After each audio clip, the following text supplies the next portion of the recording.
Welcome to Maximising Efficiency with Dext. My name is Max Whiteley. I was an accountant in practice, but now I'm a product domain expert here at Dext. And I want to help you guys boost the most amount of value from your Dext subscription by, creating the most efficiency for you and your practice. Okay, so for those of you who don't know, we've had a few changes to Dext over the past 12 months where we've created this new improved version of Dext. We used to have a product called Dext Precision, which is now coming to the main Dext platform as data, health, and insights. And over a few of the previous videos, if you want to go and check them out, I've gone into some of these insights where I think they can add a great deal to you and your practice. And I'm going to go over one more again today. So without further ado, I'm going to go ahead and share my screen. It's going to ping me directly into my Dext platform here, into one of these checks. So what you'll see here is we have a data health insights button on the left hand side. This is an additional add-on. If you're not using this, speak to your account manager, get a price for this. It really can transform the efficiency and make sure you've got that accurate data so that when you are advising on it to clients, you can pride yourselves on this. But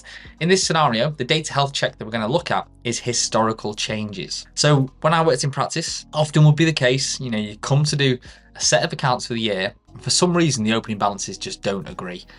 And we don't know what the reason is. And often we post opening balance journals, which don't really solve the problem. They just hide the problem and move it under the carpet effectively. So what this does is effectively I can go into here and say, right, okay, in my Xero or my QuickBooks, during the period from 1st of April 23 to 31st of March 24, which is my previous year, I submitted the set of accounts. This has obviously been very optimistic. I submitted the set of accounts on that final day, and something has changed since I submitted those accounts to HMRC. So for me, what would historically happen would I would pick my previous year's financial date, and in that changes since box, I would just type in the date in which they were submitted to Companies House on the Companies House gateway that I could find online. And what this is then returned, it says, right, okay, for that financial period, there's been 30 changes since that filing date within your accounting software, and these are built up of these transactions here. And we can drill down into these transactions, have a little look at them, and we can directly jump into them in Xero to find out why they have been back posted.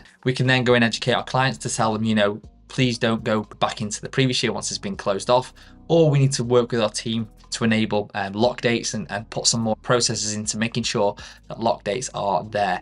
So hopefully that was useful, and Data Health and Insights is far more than just that insight, but I thought it'd be a good place to start for you guys to have a bit of a taste of some of the insights within there. So if you want to know more, reach out to me, comment on this post, or reach out to your account manager and they'll be more than happy to show. But Data Health and Insights and historical changes, really useful feature to making an absolute ease of those opening balance adjustments. So catch you next time on Maximising Efficiency with Dext.